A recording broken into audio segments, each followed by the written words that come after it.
Guys, अगर मैं आपसे सवाल पूछूं कि हमारे सोलर सिस्टम का यानी कि हमारे सौर मंडल का सबसे हॉटेस्ट प्लैनेट कौन सा है, तो आप लोग क्या जवाब देंगे?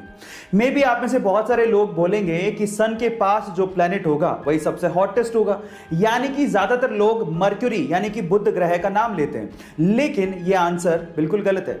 मैं आपकी जानकारी के लिए आपको बता दूं कि हमारे सोलर सिस्टम का सबसे हॉटेस्ट प्लैनेट मर्क्यूरी नहीं है बल्कि वीनस यानी कि शुक्र ग्रह है। आपकी जानकारी के लिए एक और चीज बता दूं कि बुध ग्रह का यानी कि मर्क्यूरी का maximum temperature 450 degree Celsius record किया गया है, जबकि वीनस का 470 डिग्री सेल्सियस रिकॉर्ड किया गया है। और वहां पर टेंपरेचर इसीलिए ज्यादा है क्योंकि वहां पर ग्रीन हाउस गैसेस यानी CO2 की मात्रा बहुत ज्यादा है, इसी वजह से वो हॉटेस्ट है। गाइस, ऐसे ही इंटरेस्टिंग फैक्ट्स के लिए यूट्यूब पे हमारे चैनल को सब्सक्राइब कर लीजिए। गाइज, इन्फेंट यानी कि नवजात बच्चे कितने क्यूट होते हैं ना, लेकिन जब वो रोते हैं तो पूरा घर सर पे उठा लेते हैं। लेकिन क्या आपने कभी गौर किया कि नवजात बच्चे यानी कि नए नए जन्मे बच्चे के आंसू निकलते ही नहीं है? शायद आपने कभी गौर नहीं किया होगा, लेकिन ये बात सच है। नवजात यानी कि नए नए बच्चे जो जन्म लेते हैं उनके आंसू कभी नहीं निकलते, क्योंकि तब तक उनके टीयर डक्ट्स यानी कि आंसू वाली नलियां डेवलप्ड ही नहीं होती। हाँ, 1 महीने बाद से 3 महीने तक उनकी आंसू की नलियां डेवलप हो जाती हैं और उसके बाद वो रोना शुरू करते हैं तो साथ में आंसू भी निकलते हैं। है ना अमेजिंग फैक्ट? गाइस, ऐसे ही अमेजिंग फैक्ट्स के लिए यूट्यूब पे हमारे चैनल को सब्सक्राइब कर। गाइस, कभी कभी बच्चा बनने में बड़ा मजा आता है और बच्चों के फैक्ट जानने में तो उससे भी ज्यादा एंथुसियाज्म पैदा होता है। तो चलिए, आज इस वीडियो में मैं आप लोगों को 4 बच्चों जैसे लेकिन बहुत ही ज्यादा इंटरेस्टिंग फैक्ट बताने वाला हूं।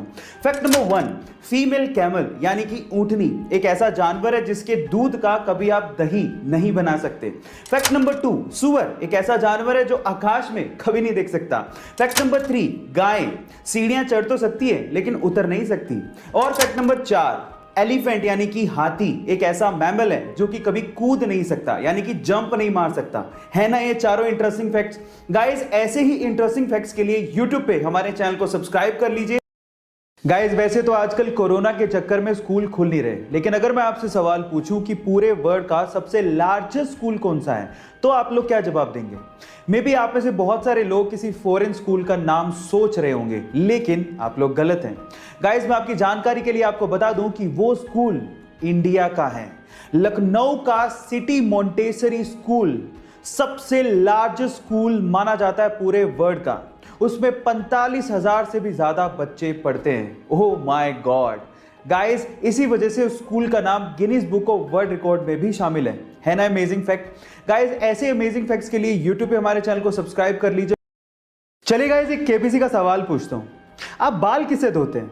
ऑब्वियसली शैम्पू से। पर सवाल ये नहीं है, सवाल ये है कि जो शैम्पू आप लोग बालों में यूज करते हैं उसको किसने इन्वेंट किया था? कौन से देश में इसका आविष्कार हुआ था? ये सवाल है। क्या आप जानते हैं? चलिए मैं आपको बताता हूं।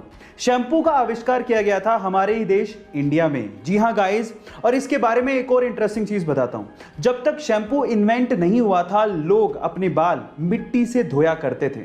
और क्या आपको पता है कि जो शैम्पू वर्ड है वो कहां से आया? वो संस्कृत भाषा के चंपू वर्ड से बनाया गया है। चंपू का मतलब होता है मसाज। है ना इंटरेस्टिंग फैक्ट? गाइस, ऐसे ही अमेजिंग फैक्ट्स के लिए यूट्यूब पे हमारे चैनल को सब्सक्राइब कर